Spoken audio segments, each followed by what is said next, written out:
Insperity presents the Small Business Advocate Show with Jim Blasingame, brought to you by FedEx, CareerBuilder.com, and Palo Alto Software. This is a copyrighted production of Small Business Network, Inc., all rights reserved.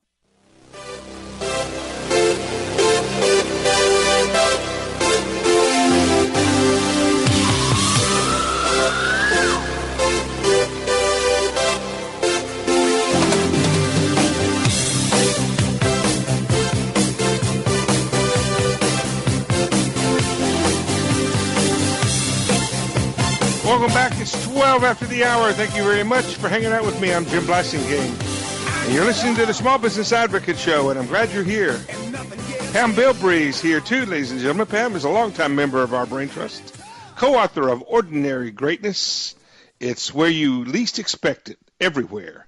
Ordinary greatness is, she says in her book. And she helps people just like you, companies, organizations just like yours, put their best foot forward by helping them understand, for one thing, the role of leadership, the disciplines of leadership, the things that you and I have to do if we're going to really call ourselves leaders and expect that kind of performance out of our organizations. Pam Bilbrey, welcome back to the show. Well, thank you so much, Jim. It's good to have you back, as always. So, when small business owners found a business, their first thought is just to survive, and then they start surviving and they start prospering, and then they hire employees, and boy, before they know it, they got an organization, and it's all of a sudden they look around and people are looking up to them. They're looking at them as if they were the leader. Absolutely. And over time, you know, things start being required of them that it's not just blocking and tackling, not just X's and O's, buy low, sell high. Over time, things start being required of them that leaders are required to do, not just managers. What do you think? Absolutely. As businesses mature, you're absolutely right. You know, this rings so true to me because in the last couple of months, as I've worked with a fair number of small businesses, this topic's come up over and over again about the leader or the boss or the owner of the organization really demonstrating the values that the business has put out there in their day-to-day work, how they make decisions, how they interact with their employees. And employees are saying, wait a minute, is there a disconnect here? We're being told one thing, but as we observe the boss, we're not so sure that the same rules apply. So it's been really interesting to hear from the employee's perspective because they truly do expect the boss, the leaders of the organization, to walk the talk. So you're saying when the boss gets up and says, our customers are everything to us, and then when the character test happens where we actually are given the opportunity to treat customers like that without the customer being there, we don't pass that test. Is that what you're saying? Absolutely. And it may be little bitty things that the boss or leader doesn't even realize they're doing or saying, right, but employees pick up on it. Mm-hmm. Like your kids, right? Absolutely. They're like wide-eyed 6-year-olds. They see everything and they hear everything. Absolutely. You know, I always tell the leader of the organization to remember the 3 M's. First of all, as the leader, everyone is monitoring you. They're watching your every move. They're taking their cues from you. And what you do, they tend to do, because the second M is mimic. Okay, this is what made this individual successful. This must be what they expect of us, so I'm going to do exactly what this person does. And then the third M is magnify, because not only do they do or say what we do, they tend to do it in a bigger way, and that's fantastic. Say those 3 M's again. The first one is monitor, right? Watching every move. The second one is they mimic us. And the third is they magnify it. They take it to a whole different level. Now, there are a lot of people out there right now who own businesses, who have employees, who have children.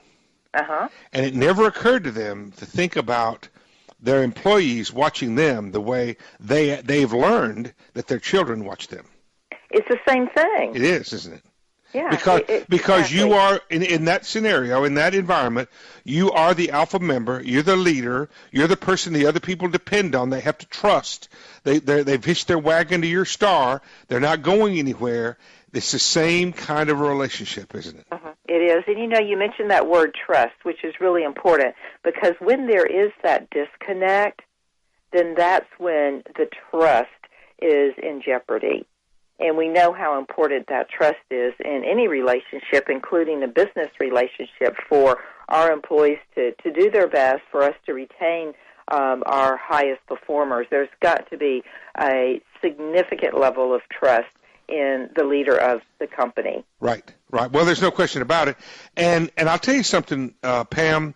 One of the things that I've been talking a lot about in the last 2 or 3 years or so, is really trying to get small business owners to understand that they have two roles in their business. One is to be the manager, to whatever degree they have to, as I said earlier, do the blocking and tackling. But someone in the organization, at least one person, has to be the chief executive. Yes.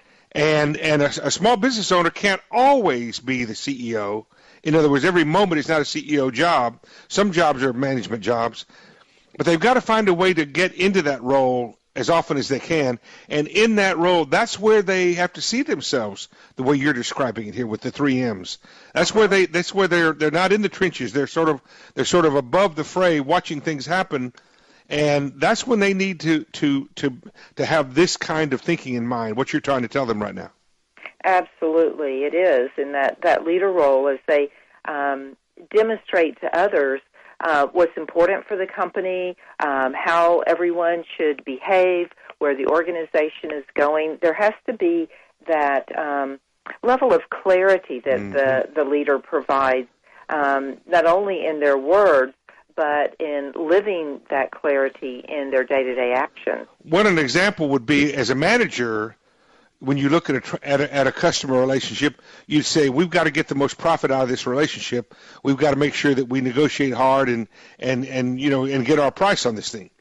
And then as the CEO, when things don't go as we planned and the relationship is in jeopardy, the CEO doesn't say, well, I'm sorry, we have to get our profit. The CEO says, okay, guys, this is a good customer. Let's do what we can to make them happy so we can save their relationship.